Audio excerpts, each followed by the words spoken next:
आइए तो आज के वीडियो की शुरुआत करते हैं जिसमें भैया आपको लिखा दिख भी रहा है। टॉपिक जो आज हम लोग पढ़ेंगे, डिस्कशन है, ठीक, वो है सेट थ्योरी। आज हम लोग जानेंगे सेट क्या होता है, इस पे कौन कौन सी चीजें और चीजें लगती हैं। तो आज जो बात होगी वो होगी सेट थ्योरी पे। क्या कहता है ये टॉपिक? सबसे पहले तो बात आती है क्या होता है सेट। सेट क्या होता है? तो अगर मैं सेट की बात करूं तो सेट एक तरह का कलेक्शन है। सेट एक तरह का कलेक्शन है किसी भी वेल डिफाइंड ऑब्जेक्ट्स का। मैंने क्या बोला? सेट एक तरह का कलेक्शन है किसी भी वेल डिफाइंड ऑब्जेक्ट्स का। यहाँ पे वेल डिफाइंड और कलेक्शन आपके लिए बिल्कुल कीवर्ड्स हैं जो आपको याद रखना। कोई भी पूछे कि सेट डिफाइन करो तो सेट क्या होता है? एक तरह का कलेक्शन किसी भी वेल डिफाइंड ऑब्जेक्ट। अब वेल डिफाइंड से मेरा क्या मतलब है? यहाँ पे मैंने बोला फॉर एग्जाम्पल आपसे किसी ने बोल दिया set of vowels, set of vowels, तो इसको क्या होगा? मैं तो तुम्हारे दिमाग में एक इमेज बन गई। वॉवल्स क्या होते हैं सर? ए होता है, ई होता है, आई होता है, ओ होता है, यू होता है। ये 5 एलिमेंट्स भैया वेल डिफाइंड है। सबके दिमाग में एक पिक्चर बन जाती है वॉवल्स कैसे 5 होते हैं। यही 5 होते हैं। एक कलेक्शन है इन वॉवल्स का, ठीक। इसको एक कर्ली ब्रैकेट के अंदर कॉमा से सेपरेट करके लिख दे तो ये सेट हो गया। ये कलेक्शन हो गया एक वेल डिफाइंड ऑब्जेक्ट्स का, ठीक। और इसको मैंने एक इक्वल टू, इस सेट को एक नाम दे दिया कैपिटल वी जो कि वॉवल्स को दिखा रहा है, तो यही सेट हो गया। सेट क्या होता है? एक तरह का कलेक्शन किसी भी वेल डिफाइंड ऑब्जेक्ट्स का। यहाँ पे मैंने एग्जांपल के तौर पे आपके लिए क्या लिए? वॉवल्स लिए, ठीक। जिसमें वॉवल्स की भैया बिल्कुल सबको पिक्चर क्लियर होती है कि ये वेल डिफाइंड होते हैं vowels A E I O U. In vowels A E I O U को मैंने कर्ली ब्रैकेट के अंदर लिख दिया, ठीक। भैया कैसे? इनके एलिमेंट्स मतलब ए ई आई ओ यू को सेपरेट करके कॉमा से ये वॉवल्स बन गया। ये आपका सेट बन गया वॉवल्स का। इसको मैंने एक नाम दे दिया कैपिटल वी, ठीक। तो यही सेट होता है। अब इस सेट को रिप्रेजेंट करने के कितने तरीके होते हैं इसके बारे में बात करते हैं। ये तो हम सीख गए सेट क्या होता है। सेट एक तरह का कलेक्शन होता है किसी भी वेल डिफाइंड ऑब्जेक्ट का। एग्जाम्पल के तौर मैंने लिया set of vowels A E I O U. किसी ने बोला सर एक और एग्जाम्पल दे दीजिए, कि चलिए तो मैंने बोला जैसे बोल दिया set of natural numbers, set of natural numbers between 1 to 10। तो मैंने एक नाम दे दिया कैपिटल एन, कर्ली ब्रैकेट में 1 comma 2 comma 3 comma 4 comma 5 6 7 8 9 comma 10 ऐसे लिख दिया कर्ली ब्रैकेट के अंदर। ये सेट बन गया नेचुरल नंबर का, ठीक। सेट क्या होता है? ठीक, वेल डिफाइंड होते हैं, कलेक्शन होता है अलग अलग ऑब्जेक्ट्स या अलग अलग एलिमेंट्स का। ये 1 2, ये यहाँ पे ई ए ओ आई यू 4 5, ये सब क्या है? एक तरह के एलिमेंट्स हैं या ऑब्जेक्ट्स हैं जो कि एक सेट के अंदर आ रहे हैं। अब बात आती है सेट को लिखते किन किन तरीकों से हैं, सेट का रिप्रेजेंटेशन कितने तरीकों से किया जा सकता है।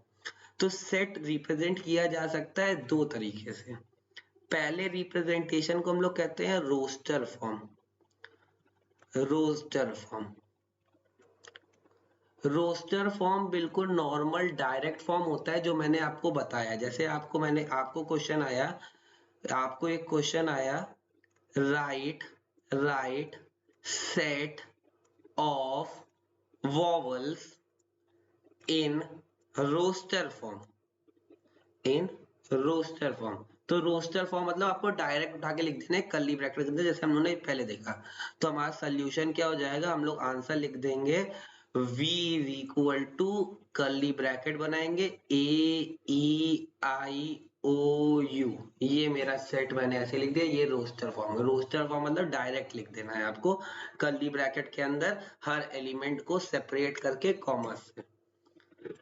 दूसरा रिप्रेजेंटेशन आता है उसको कहते हैं सेट बिल्डर फॉर्म। दूसरा रिप्रेजेंटेशन आता है सेट बिल्डर फॉर्म, या इसी को एक और नाम दिया जाता है स्टेटमेंट फॉर्म। क्या कहता है ये सेट या ये, तो मैंने बोला आपको सेम क्वेश्चन लिखा हुआ है, अब इसको सेट बिल्डर फॉर्म या स्टेटमेंट फॉर्म में लिखना है।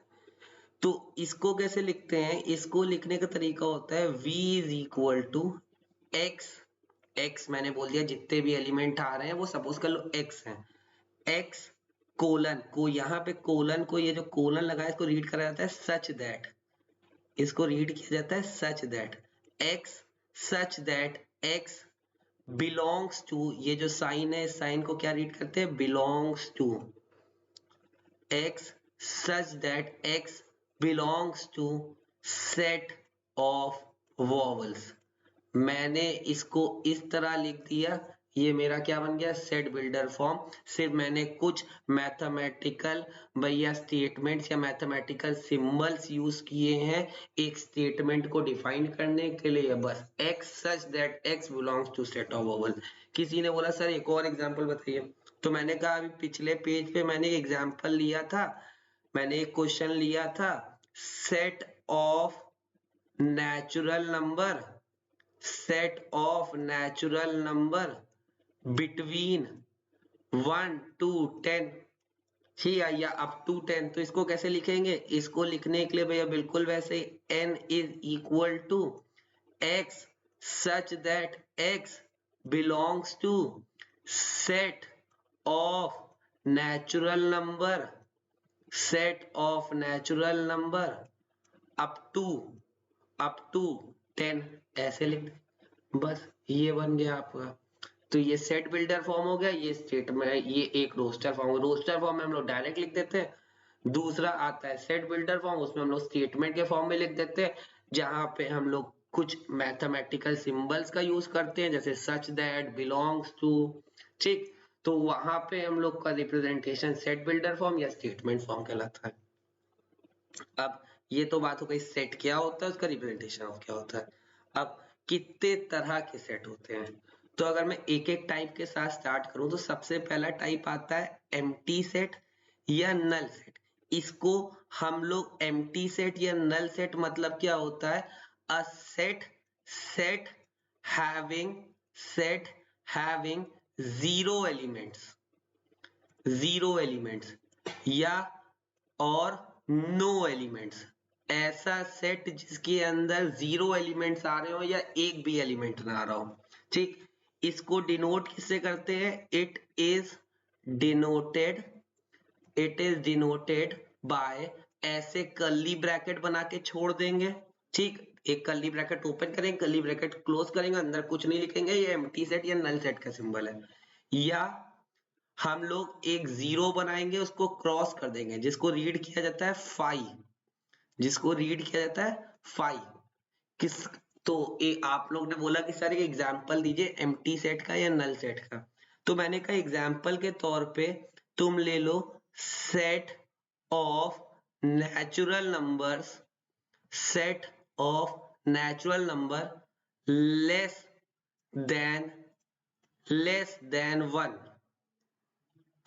भैया 1 से छोटे नेचुरल नंबर बताने हैं। अब ऐसा पॉसिबल ही नहीं है, नेचुरल नंबर जो होते हैं वो 1 से स्टार्ट होते हैं और इंफिनिटी तक जाते हैं, सारे 1 नंबर जो कि पॉजिटिव नंबर हो और 1 से स्टार्ट होते हो वो नेचुरल नंबर होते हैं। तो 1 से छोटा कोई नेचुरल नंबर होगा ही नहीं, तो हम लोग ऐसे कर्ली ब्रैकेट बना के छोड़ देंगे कि ये एम्प्टी सेट है, या ऐसे जीरो बना के क्रॉस कर देंगे मतलब 5 बना देंगे, ठीक। ये एक एग्जांपल हो गया एम्प्टी सेट का या नल सेट का, ऐसा सेट जिसके अंदर जीरो एलिमेंट आ रहे हो या एक भी एलिमेंट ना आ रहा हो। दूसरा टाइप आता है उसको हम लोग कहते हैं सिंगलटन सेट। सिंगलटन सेट कौन सा सेट होता है, मैंने कहा set containing only one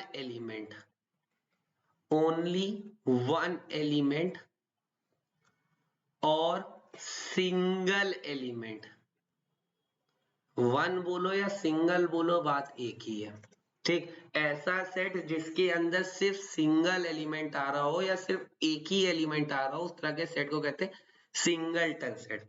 example के तौर पे मैंने बोला set of even prime number, even prime number. अब सब लोग जानते हैं प्राइम नंबर क्या होता है। प्राइम नंबर वो नंबर होते हैं जो 1 के टेबल में आते हैं और खुद के टेबल में आते हैं। तो इवन प्राइम नंबर बताना है, तो इवन प्राइम नंबर बताना है तो वो सिर्फ कौन सा होता है, 2 होता है।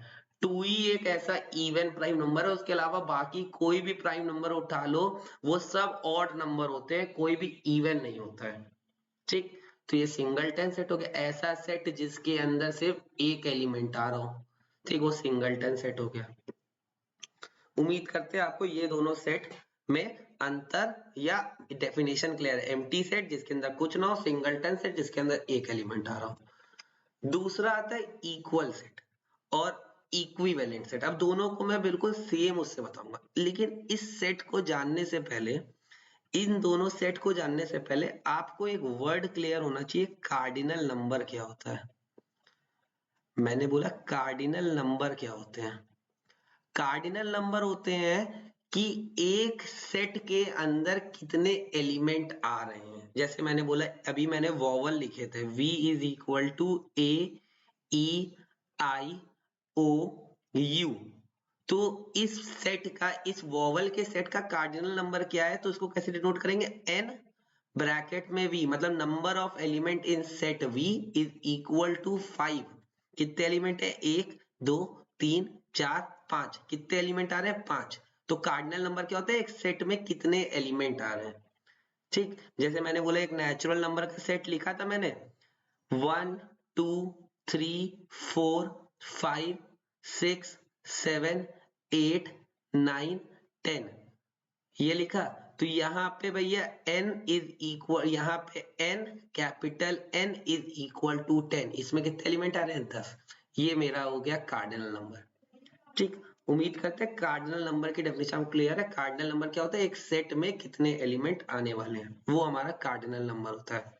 ठीक, अब इन दोनों सेट के बारे में बात करते हैं कि ये दोनों सेट क्या होते हैं। सबसे पहले बात करेंगे इक्वल सेट की, ठीक, या सबसे पहले बात करेंगे इक्विवेलेंट सेट की। ऐसा सेट, अ सेट हैविंग या sets having only their cardinal number equal, only their cardinal number equal, उस तरह के सेट को इक्विवेलेंट सेट कहते हैं। ठीक, इक्वल सेट क्या होता है, sets having number first their cardinal number equal, cardinal number equal, number 2 their elements also equal, elements also same, उस तरह के सेट को इक्वल सेट। इक्विवेलेंट सेट एक ही कंडीशन, सिर्फ कार्डिनल नंबर इक्वल होना चाहिए। इक्वल सेट दो कंडीशन, कार्डिनल नंबर भी इक्वल होना चाहिए और एलिमेंट्स भी सेम होने चाहिए। जैसे मैंने कहा एग्जांपल के तौर पर बताते हैं, मैंने कहा दोनों के लिए, इसके सबसे पहले मैं इक्विवेलेंट सेट के लिए एग्जांपल ले लेता हूं। जैसे मैंने बोला एक सेट दे रखा है V, इसमें A E I O U ये आ रहा है, और एक सेट दे रखा है दूसरा, सपोज कर लो A, उसमें आ रहे हैं E I O, ठीक, 1 और 2, ये मिक्सचर आ रहा है सपोज कर लो। तो तुम क्या कहोगे, number of element in set V कितने हैं, 5। Number of element in set A कितने हैं, 5। दोनों के कार्डिनल नंबर इक्वल है, दोनों के कार्डिनल नंबर इक्वल है, पर सारे एलिमेंट नहीं सेम है। देख लो यहाँ पे A है, यहाँ पे A नहीं है। ठीक, ऐसे सेट जिसका सिर्फ कार्डिनल नंबर इक्वल हो, एलिमेंट्स डिस्टिंक्ट हो, ठीक, कोई भी एलिमेंट डिस्टिंक्ट हो, एक या एक से ज्यादा एलिमेंट डिस्टिंक्ट हो, उस तरह के सेट को इक्विवेलेंट सेट कहते हैं। ठीक, इवन अगर तुम ये वाला एग्जांपल ले लो, यहाँ से अगर किसी को कंफ्यूजन है, यहाँ से ये हटा दो, यहाँ पे देख कर जैसे दे रखा है 3 4 5 1 2, तो भी तुम देखोगे इसमें कितने एलिमेंट है, 5, इसमें भी सेट ए में भी 5, तो भी इनके सिर्फ कार्डिनल नंबर इक्वल है, एलिमेंट सेम नहीं है, उस तरह के सेट को हम लोग क्या कहते हैं, इक्विवेलेंट सेट। यहां के लिए एग्जांपल लेते हैं। मैंने कहा है आपको एक सेट वी दे रखा है AEIOU, दूसरा सेट बी सेट दे रखा है, सपोज कर लो EIOAU। ठीक, तुम क्या देखोगे, number of element in set V भी कितने हैं 5, number of element in set B भी कितने हैं 5, और तुम देख लो यहाँ पे भी ए आ रहा है, यहाँ पे भी ए आ रहा है, यहाँ पे भी ई आ रहा है, यहाँ पे भी ई आ रहा है, यहाँ पे भी आई है, यहाँ पे भी आई है, यहाँ पे भी ओ है, यहाँ पे भी ओ है, यहाँ पे भी यू है, यहाँ पे भी यू है। ठीक, तो एलिमेंट्स के साथ साथ उनके कार्डिनल नंबर भी इक्वल है, मतलब दो कंडीशन सेटिस्फाई कर रहा है, एलिमेंट भी सेम है, कार्डिनल नंबर भी सेम है, तो दो सेट इक्वल सेट कहलाएंगे। सिर्फ कार्डिनल नंबर सेम है तो इक्विवेलेंट कहलाएंगे। ठीक, यहां तक कोई दिक्कत नहीं, उम्मीद करते। अब आगे आते हैं सबसेट पे। अब फिफ्थ वैरायटी आती है सबसेट। सबसेट क्या होता है, एक सेट के कितने आप टुकड़े कर सकते हो। ठीक, एक सेट के आप कितने पार्ट्स कर सकते हो। जैसे मैंने बोला ए सेट दे रखा है, ए सेट है 1 2 3, तो आप इसके कितने टुकड़े कर सकते हो। मैंने बोला इसके मैं टुकड़ा कर सकता हूं, सिर्फ 1 आए, सिर्फ 2 आए, सिर्फ 3 आए, 1 2 आए, 1 3 आए, ठीक, 2 3 आए, 1 2 3 तीनों आ जाए या कोई ना आए, तो मैंने इसके कितने टुकड़े कर लिए, 1 2 3 4 5 6 7, और एक कुछ ना आए वो 5 भी एक सबसेट होता है। हमेशा याद रखना, एक 5 भी सबसेट होता है। ठीक, तो एक सेट के कितने टुकड़े कर सकते हो, उसके कितने और सेट फॉर्म कर सकते हो छोटे छोटे, ठीक, उसको सबसेट कहते हैं। किसी भी सेट के जानना है कितने सबसेट निकलेंगे। ठीक, जैसे इस सेट है, इस सेट का मेरे को जानना था कितने सबसेट बनेंगे, कितने टुकड़े बनेंगे, इतने ही क्यों बने, इससे ज्यादा क्यों नहीं बने, वो निकालना है, वो जानना है, तो वो पावर सेट बताता है। पावर सेट क्या होता है, 2 की पावर n, एक सेट के कितने सबसेट बनेंगे उसको निकालने के लिए फॉर्मूला है, उसी को हम लोग कहते हैं पावर सेट। जहां पे n दिखाता है number of element in set, number of element. इस सेट में कितने एलिमेंट है, 1 2 3, तो 2 की पावर 3 यानी 8। तो देख लो हम लोग ने इसके कितने टुकड़े किए हैं, 8, 1 2 3 4 5 6 7 8। तो किसी भी सेट का पावर सेट जानना होगा तो जितने उसके टुकड़े कर सकते हो वो उस सेट का क्या होगा, पावर सेट होगा। ठीक, उसको निकालने के लिए फॉर्मूला क्या है, 2 की पावर n। तुम क्या बोलोगे कि एक इस सेट के पावर सेट कितने बन सकते हैं, 8, और अगर लिख के दिखाना होगा तो कर्ली ब्रैकेट में लिख भी दोगे 1 कॉमा कर्ली ब्रैकेट में 2, फिर ऐसे ही 3 कॉमा से सेपरेट कर करके, फिर 4 फिर सॉरी 1 2, फिर 1 3 कॉमा से सेपरेट करके 2 3, ऐसे ही 1 2 3, ऐसे ही आपका 5 सब कॉमा से सेपरेट करके ऐसे मैंने सेट के फॉर्म में लिख दिया, तो ये पावर सेट बन गया। कोई दिक्कत नहीं, यहाँ तक उम्मीद करें। सबसेट क्या हो गया, एक सेट के छोटे टुकड़े कितने कर सकते हो। पावर सेट क्या हो गया, एक सेट के कितने सबसेट फॉर्म हो सकते हैं, वो पावर सेट हो गया। चलिए अब आते अगले टाइप पे, इसको कहते हैं प्रॉपर सेट या प्रॉपर सबसेट। प्रॉपर सेट या प्रॉपर सबसेट निकालने का बिल्कुल फॉर्मूला क्या होता है, जितने तुमने सेट के टुकड़े किए उसमें बस 5 हटा दो, 5 यानी नल सेट हटा दो, तो वो प्रॉपर सबसेट क्या बन गया। मैंने बोला नंबर ऑफ सबसेट्स में से, नंबर ऑफ सबसेट में से 5 को हटा दो तो वो क्या दे देगा आपको, प्रॉपर सबसेट या प्रॉपर सेट दे देगा। मतलब 2 की पावर n में से 1 माइनस कर दो, ये प्रॉपर सबसेट का फॉर्मूला बन गया। जैसे मैंने कहा एक एग्जांपल है a इज इक्वल टू 1 2 3, तो आपको मालूम है इसके 8 सबसेट बनेंगे जो उन्होंने पिछले वाली स्लाइड में करा। ठीक, तो ऐसे ही प्रॉपर सबसेट इसके कितने बनेंगे, 2 की पावर 3 माइनस 1 यानी 8 माइनस 1 दैट इज 7। ठीक, ये मेरा क्या हो गया, प्रॉपर सबसेट कितने बने 7। 5 को हटा देना, बस 5 को हटा दिया, वो तुम्हारा जो भी एलिमेंट्स बचे या जो भी सबसेट बने वो तुम्हारे प्रॉपर सबसेट हो गए। ठीक, प्रॉपर सबसेट में जो 1 माइनस किया जाता है वो किसके लिए किया जाता है, 5 के लिए किया जाता है, 5 हटा दिया जाता है क्योंकि 5 कोई सबसेट नहीं है, उसका कोई टुकड़ा नहीं है, बस हम लोग मान लेते हैं कि नल सेट भी तो हो सकता है कि कुछ ना है, लेकिन ऐसा पॉसिबल नहीं है, कुछ ना है तो भैया उसको सेट ही क्यों गिनेंगे।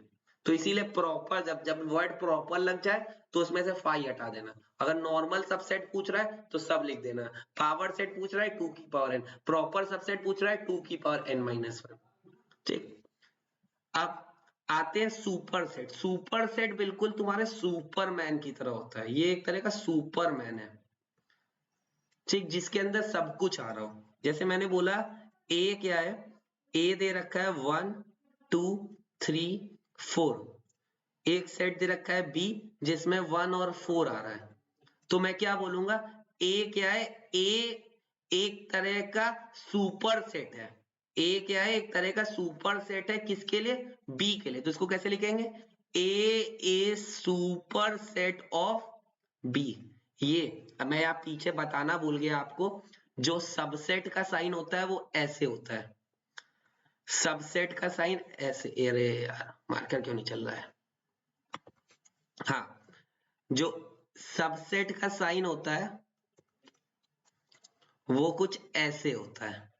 जैसे मैंने बोला एक सेट लिखा है 1 2 3 और एक बी सेट लिखा है 1 3, तो 1 3 इस सेट का एक छोटा सा टुकड़ा है, तो तुम क्या बोलोगे, बी इज सबसेट ऑफ ए।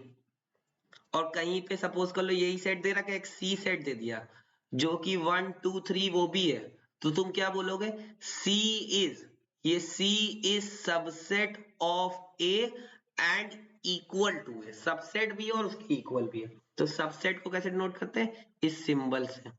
ठीक, और सुपर सेट को क्या करेंगे, इसका रिवर्स, इसका रिवर्स, कि ए जो है वो सुपर सेट है, ए एक बड़ा सेट है जिसके अंदर बी पूरा सेट आ रहा है। ठीक, तो ये सेट क्या होगा, सुपर सेट। सुपर सेट क्या होगा, जिसके अंदर सब कुछ आ रहा हो। जैसे मैंने बोला एक सी सेट भी लिख दे, सी सेट लिख दिया मैंने 2 और 4, तो ए क्या है, ए अभी भी सुपर सेट है किसके लिए, सी के लिए, ए अभी भी सुपर सेट है सी के लिए। ठीक, तो सुपर सेट, प्रॉपर सेट और भी जितने टाइप बताए उम्मीद करते हैं आपको क्लियर होंगे। कोई भी दिक्कत है तो वीडियो को एक बार वापस से रिवाइंड करके देख लीजिए, जब तक ये नाम नहीं क्लियर होंगे तब तक आगे क्वेश्चन में दिक्कत फंसती रहेगी। अब आते हैं सेट में ऑपरेशन। हम लोग ने सेट क्या होता है, कैसे लिखते हैं, कितने तरह के सेट हैं, ठीक, सब कुछ ABCD सीख ली। अब उन ABCD या 1 2 लिखना सीख लिया, अब उन्हीं 1 2 को यूज करके ऑपरेशन, मतलब प्लस या माइनस या मल्टीप्लाई या डिवाइड, ऐसे कुछ ऑपरेशन लगाते हैं। यहाँ पे प्लस माइनस नाम नहीं होता है, यहाँ पे कुछ अलग अलग नाम होते हैं। सबसे पहला नाम होता है यूनियन, सबसे पहला नाम होता है यूनियन। यूनियन को हम लोग जो डिनोट करते हैं वो एक यू जैसा सिंबल होता है, यूथ नहीं होता है एक्चुअली में, ये यू जैसा एक सिंबल होता है, इतना बड़ा नहीं होता है, मैंने बहुत बड़ा बना दिया है, छोटा से बना के दिखाता हूँ, कुछ ऐसा होता है, नहीं यू जैसा सिंबल होता है। जैसे मैंने बोला एक सेट ए दे रखा है, सपोज कर लो 1 2 और 3, एक बी सेट दे रखा है, सपोज कर लीजिए 3 4 और 5, आपसे बोल रहा है ए यूनियन बी निकालना है, तो ए यूनियन बी, यूनियन मतलब होता है दोनों को मिला दो। यूनियन वर्ड यूनियन क्या होता है, यूनियन मतलब ट्रेड यूनियन, इसमें क्या होता है सब लोग मिल जाते हैं, एक यूनियन फॉर्म कर लेते हैं, तो ए और बी भी एक यूनियन फॉर्म कर लेंगे, मतलब दोनों सेट मिल जाएंगे 1 2 3 4 5। आप देख रहे होंगे 3 रिपीट हो रहा है, तो ऐसा ना करना कि 3 को 2 बार लिख दो, नहीं, सेट में कभी भी चीजें रिपीट नहीं करते हैं, तो 1 2 3 4 5 मैं लिख दे ए यूनियन बी हो गया। इसको एक डायग्राम में बना के दिखाता हूँ, इस डायग्राम को कहते हैं वेन डायग्राम। किसी भी सेट के ऑपरेशन को जो रिप्रेजेंट किया जाता है, ठीक, या कोई भी सेट अगर एक डायग्राम पर रिप्रेजेंट किया जाता है, वो डायग्राम कहते हैं वेन डायग्राम। अगर मैं इस वेन डायग्राम को बनाऊं, इस ऑपरेशन के लिए, तो मेरे पास ये जो एक रेक्टेंगुलर बॉक्स बना, सबसे पहले एक रेक्टेंगुलर बॉक्स बनाते हैं। ये रेक्टेंगुलर बॉक्स यूनिवर्सल सेट को दिखाता है। ये रेक्टेंगुलर बॉक्स यूनिवर्सल सेट या सुपर सेट को दिखाता है।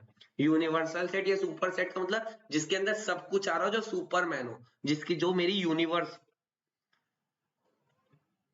दो प्लैनेट है मेरे एग्जाम्पल के हिसाब से, एक प्लैनेट ए है, एक प्लैनेट बी है, दोनों में कुछ कॉमन है 3, तो जहां पे ये इंटरसेक्ट कर रहे हैं वहां मैंने 3 लिख दिया कि दोनों ओवरलैप कर रहे हैं इस पॉइंट पे।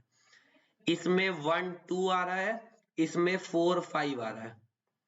अब आपसे बोल रहा है ए यूनियन बी बताओ, तो ए यूनियन बी डायग्राम में क्या हो गया, ये वाला हिस्सा शेड कर दिया मैंने। ए वाला ये पूरा सर्कल, ये कॉमन वाला रीजन, और ये बी वाला, ये मेरा ए यूनियन बी हो गया। ठीक, ये मेरा ए यूनियन बी हो गया। वेन डायग्राम पे मैंने इसको दिखा दिया शेड करके आपको। ठीक, ये ए यूनियन बी हो गया।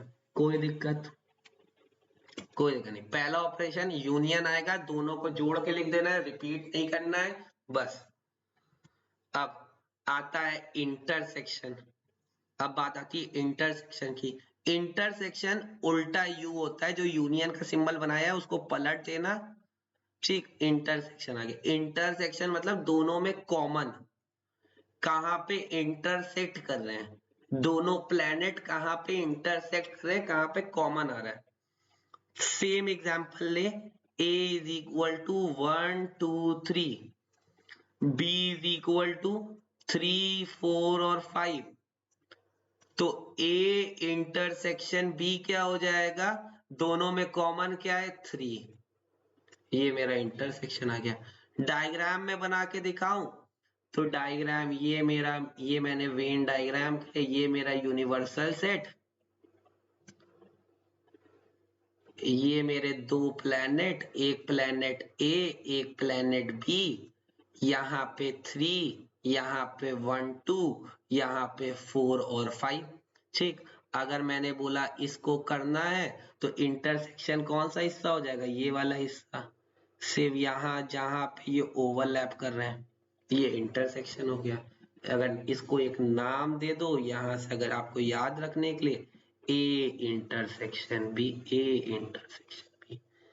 इतनी बात को यूज करके एक फॉर्मूला बनता है कि अगर मेरे को एन ए यूनियन बी जानना है, तो एक फॉर्मूला होता है number of element in set A plus number of element in set B plus minus number of element in A intersection B.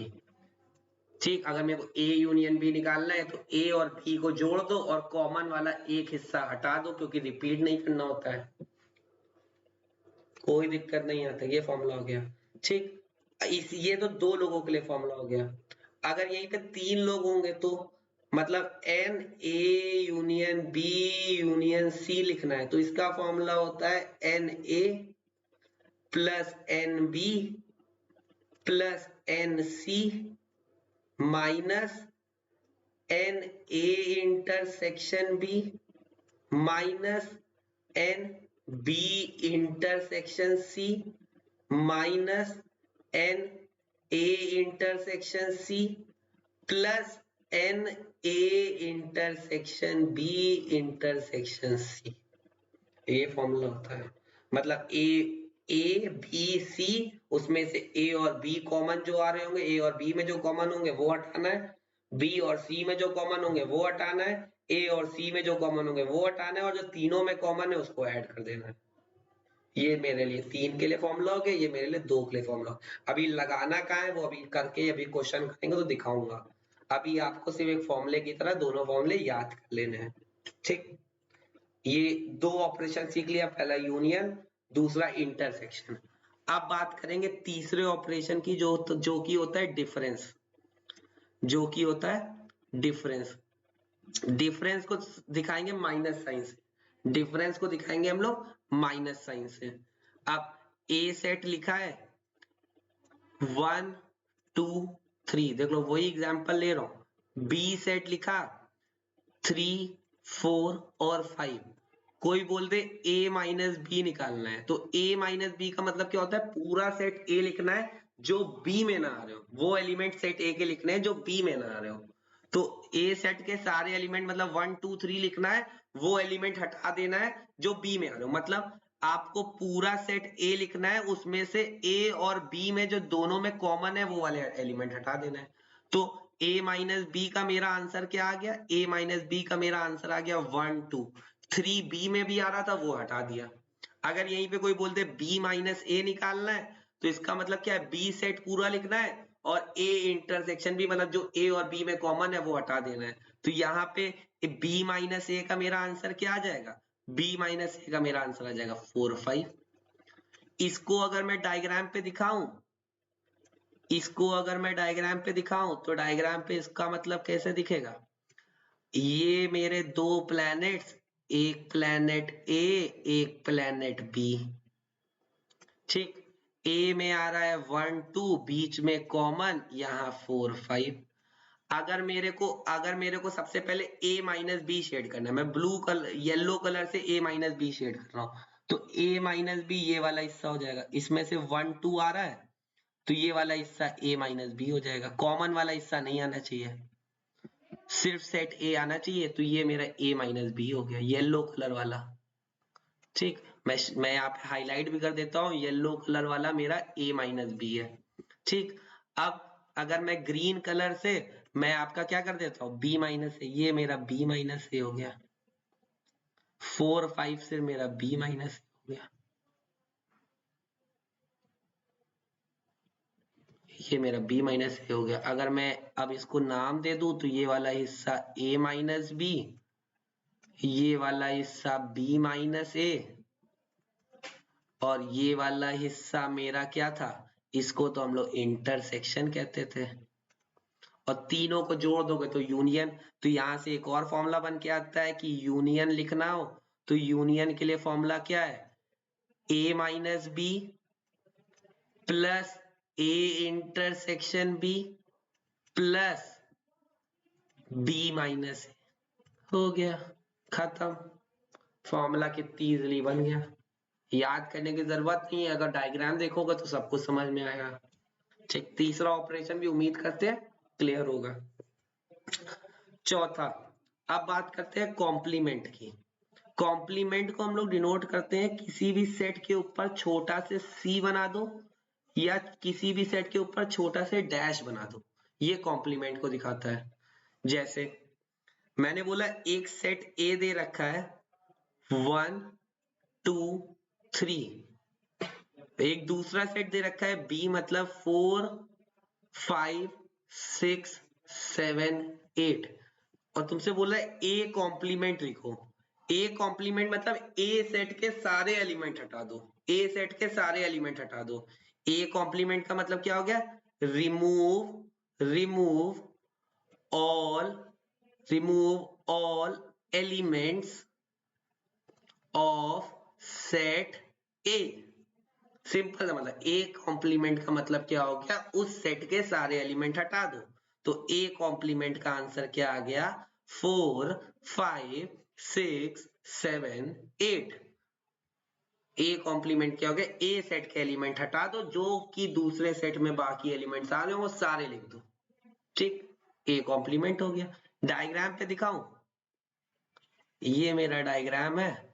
Complement मतलब सिंपल सी बात होती है, वो सेट छोड़ देना है बाकी सारे सेट लिख देना है। मैंने बोला एक सेट ये है, एक सेट ये है, A सेट ये है, B सेट ये है, ठीक।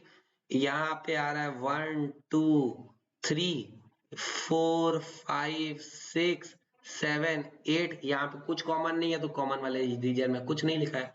अब मेरे को A कॉम्प्लीमेंट शेड करना है तो ये वाला हिस्सा मेरा A कॉम्प्लीमेंट हो जाएगा, मतलब मेरा पूरा सेट B, मेरा जो पूरा सेट B है वो मेरा कॉम्प्लीमेंट हो गया। ये मेरा किसको दिखा रहा है, ये मेरा A कॉम्प्लीमेंट को दिखा रहा है। हो गया, हम लोग चारों ऑपरेशन सीख गए। किसी को दिक्कत, ये पूरी सेट थ्योरी है, सेट थ्योरी क्या है, टाइप्स क्या है, ऑपरेशन कैसे लगाने हैं। अब चलिए अब करते हैं इस पे कुछ क्वेश्चंस, ठीक। चलिए देखते हैं पहले क्वेश्चन क्या दे रखा है। Of 200 candidates who were interviewed at call center 100 had two wheelers।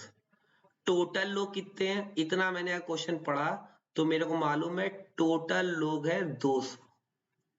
ठीक, जिनमें से जो कि एक कॉल सेंटर में काम करते हैं। ठीक, जिसमें से 100 लोगों के पास टू व्हीलर है, तो मैंने बोला एक सेट है टू व्हीलर मतलब TW सपोज कर लो, जिनके पास 100 लोग हैं। 70 had credit card, credit card को मैंने C से दिखा दिया, वो है मेरे पास 70 लोग। और 140 had mobile phone, mobile phone कितने लोगों के पास है, 140 लोगों के पास। 40 of them had both two wheeler and credit card, उनके पास टू व्हीलर भी है और क्रेडिट कार्ड भी है, वो 40 लोग हैं। तो two wheeler intersection credit card, ये कितने लोग हैं, 40। कॉमन है ना, टू व्हीलर भी है उनके पास, क्रेडिट कार्ड भी है, कॉमन कितने लोग हैं दोनों के, 40। ठीक, 30 had both credit card and mobile phone, credit card और मोबाइल फोन मतलब credit card intersection mobile phone कितने लोगों के पास, 30। 60 had both two wheeler and mobile phone, two wheeler भी है और मोबाइल फोन भी है, वो 60 लोग हैं। ठीक, और तीनों के तीनों मतलब क्रेडिट कार्ड भी, टू व्हीलर भी और मोबाइल फोन भी 10 लोगों के पास है। आपको निकालना है कि वो लोग बताओ जिनके पास तीनों नहीं है। तो सबसे पहले तो मैं यूनियन निकाल लेता हूँ, यूनियन मतलब टोटल लोग कितने हैं। तो एक फॉर्मूला मैंने आपको बताया था A union B union C का, तो उसी को यूज करता हूं और निकालता हूं। यहाँ पे मेरे लिए 3 नाम है, A बदल गया है T से, यूनियन भैया आपका credit card, union mobile phone, ये निकालना है मेरे को। तो इसका फॉर्मूला क्या होगा भैया, मेरा T plus C plus U minus T intersection C minus T intersection या C intersection U minus T intersection U plus T intersection C intersection U। रखो T, अगर मैं इसको ब्लैक से करूं तो T union C union M, ये तीनों निकालना है। तो भैया ये तुम्हारी टू व्हीलर किसके कितने लोगों के पास है, 100 लोगों के पास। आपके पास क्रेडिट कार्ड कितने लोगों के पास है, 70। फिर आपके मोबाइल फोन कितने लोगों के पास है, 140। इसमें से दोनों टू व्हीलर और क्रेडिट कार्ड 40 लोगों के पास है, वो हटा दो। क्रेडिट कार्ड और आपका क्या कहते हैं, ये क्रेडिट कार्ड है और यहाँ पे इसको मोबाइल करना है, ये M है। ठीक, क्रेडिट कार्ड और मोबाइल फोन कितने लोगों के पास है, वो है 30। ठीक, फिर आपका वो टू व्हीलर और मोबाइल फोन कितने लोगों के पास है, वो है 60। और तीनों लोगों वाला ऐड कर देते हैं तो 10 ऐड कर दिया। कैलकुलेटर चलाइए और ऐड करिए, 100 plus 70 plus 140 minus 40 minus 30 minus 60 plus 10 आया मेरा, ये आया T union C union M। ठीक, वो आए 190 लोग। 190 लोग ऐसे हैं जो कि कुछ ना कुछ चलाते हैं, चाहे टू व्हीलर, चाहे क्रेडिट कार्ड, चाहे मोबाइल फोन। आपको बताना है वो लोग जो तीनों नहीं चलाते हो, तो वो लोग जो तीनों नहीं चलाते हो, तो टोटल लोग हैं 200, उसमें से 190 लोग इन तीनों में से कुछ ना कुछ चलाते होंगे, तो कितने लोग बचे, 10 लोग। यही मेरा आंसर है, जो कि नहीं चलाते। और कौन सा ऑप्शन मैच कर रहा है, मेरा C ऑप्शन मैच कर रहा है। उम्मीद करते हैं समझ में आया होगा। टोटल लोग 200 हैं, यूनियन निकला 190 लोगों का, 200 में से 190 माइनस कर दिया तो 10 लोग ऐसे लोग होंगे जो कि ना टू व्हीलर होगी उनके पास, ना क्रेडिट कार्ड होगा, ना मोबाइल फोन होगा, वही लोग सबसे गरीब लोग हैं। ठीक, या वही लोग सबसे स्टैंडर्ड, गरीब क्यों बोले, स्टैंडर्ड लोग हैं। ठीक, जो कि कुछ नहीं रखते हैं। चलिए अब मूव करते हैं नेक्स्ट क्वेश्चन पे, किसी को ये क्वेश्चन कम समझ में आया होगा तो और भी क्वेश्चन हैं, देखते हैं, एक दो और क्वेश्चन करते हैं और देखते हैं। चल, अब ये क्वेश्चन बहुत अच्छा और बहुत इंपॉर्टेंट क्वेश्चन है, इसको इंपॉर्टेंट मार्क कर लीजिएगा। ठीक, क्या है? Two finite set have m element and n element, the total number of subsets of first set is 56 more than the number of subsets of second set। ये बोल रहा है कि जो एक सेट, दो सेट है, जैसे एक सेट A है उसमें m एलिमेंट्स हैं, उसमें m एलिमेंट्स हैं, ठीक, और दूसरा सेट है, दूसरा सेट है, दूसरा सेट है सेट B, जिसके अंदर n एलिमेंट्स, जिसके अंदर n एलिमेंट्स हैं। अगर मैं सेट A के सबसेट फॉर्म करूं तो 2 की power m subset set A के बनते हैं या फर्स्ट सेट के बनते हैं, और 2 की power n subset set B के बनते हैं। इन दोनों में जो डिफरेंस है वो 56 का है। सेट A के अगर m एलिमेंट्स हैं तो इसके सबसेट कितने बनेंगे? 2 की पावर m। अगर सेट B में n एलिमेंट्स हैं तो 2 की पावर n। एक सेट में 3 एलिमेंट है तो क्या बनेगा? 2 की पावर 3 यानी 8। तो ऐसे m एलिमेंट है तो 2 की पावर m। ठीक, अब बताओ m और n की क्या वैल्यू रही होगी? तो तुम मान लेते हो, बहुत आसान सा क्वेश्चन है, तुमने अगर ये ऐसे लिख लिया, ठीक, ये बात अगर तुमने लिख ली, अब तुम अपने ऑप्शन डाल सकते हो। सपोज कर लो मैं ए ऑप्शन लेता हूँ 6 और 3, मतलब m की वैल्यू 6 डालता हूँ और n की वैल्यू 3 डालता हूँ। तो मैंने बोला 2 की पावर 6 कितना होता है? 2 की पावर 6 होता है 64। 2 की पावर 3 कितना होता है? 8 होता है। 64 में से 8 माइनस करो, 56। लो, पहला ही ऑप्शन मेरे लिए काम कर गया। हाँ, 56 ही चाहिए था, तो मेरा आंसर क्या हो गया? ए। अगर किसी को लग रहा है नहीं सर ये आंसर नहीं होगा, दूसरा रख के देख लो। मतलब मैं अब m की वैल्यू 7 रखता हूँ, बी ऑप्शन रखता हूँ, 2 की पावर 7 रखता हूँ, ठीक, और 2 की पावर n मतलब 2 की पावर 6 रखता हूँ। यहाँ पे 6 है, रखो, 2 की पावर 7 होगा 128, ठीक, ये 64। 128 में से 64 माइनस करो, 128 में से 64 माइनस करो तो कितना हो जाएगा? आपका 64 आएगा, जबकि चाहिए कितना? 56 चाहिए। तो ये भी आंसर नहीं है, ये भी आंसर नहीं है, ठीक, तो ये वाला ऑप्शन नहीं होगा। ऐसे ही आप सी डी डाल के देखोगे, हमारा तो ए में मिल चुका है तो मैं तो आगे मेहनत करूंगा ही नहीं, ए ऑप्शन आंसर हो गया। बस आपको ये लिखना आना चाहिए, कोई दिक्कत? ठीक, अब ये है सेट थ्योरी की बात करिए। अब भैया एक टॉपिक बचता है रिलेशन फंक्शन, ठीक, जो कि हमारे सीए और 11 12 दोनों में रहता है। तो मैं उस पे नेक्स्ट वीडियो में मिलूंगा जहां पे हम लोग रिलेशंस की बात करेंगे। अभी ये वीडियो के आप डिस्क्रिप्शन में जाओगे तो आप देखोगे कि मैं एक ड्राइव की लिंक डाल दे रहा हूं जिसमें और भी क्वेश्चन है, ठीक, ठीक, आपको क्या करना है, उन क्वेश्चंस को लगाना है। कोई डाउट होगा तो आप चैट बॉक्स में या मेरा नंबर डिस्क्रिप्शन में आप मेरे को व्हाट्सएप कर सकते हो, ठीक, मैं आपके डाउट क्लियर कर दूंगा, ठीक। जहां पे आपके लिए 5 क्वेश्चन है सेट थ्योरी से रिलेटेड, जो कि आपको मैं ड्राइव का लिंक है वहां पे आपको मिल जाएंगे, ठीक। आपको अगर ये वीडियो पसंद आया और सेट थ्योरी क्लियर हो तो आप भैया मेरे को भी मोटिवेट करो कि मैं आपके लिए और इससे अच्छे वीडियो और क्वेश्चन सेट थ्योरी पे कर सकूं और चैप्टर पे वीडियो बना सकूं। उसके लिए आपको क्या करना है, वीडियो को लाइक करना है और कमेंट करना है कि सर आपने वीडियो अच्छा बनाया है, ठीक, और जो कमी लगी हो वो कमी भी लिखें, ठीक। मिलते हैं आपसे नेक्स्ट वीडियो में जिसमें हम लोग बात करेंगे रिलेशन और फंक्शंस की, ठीक, चलिए।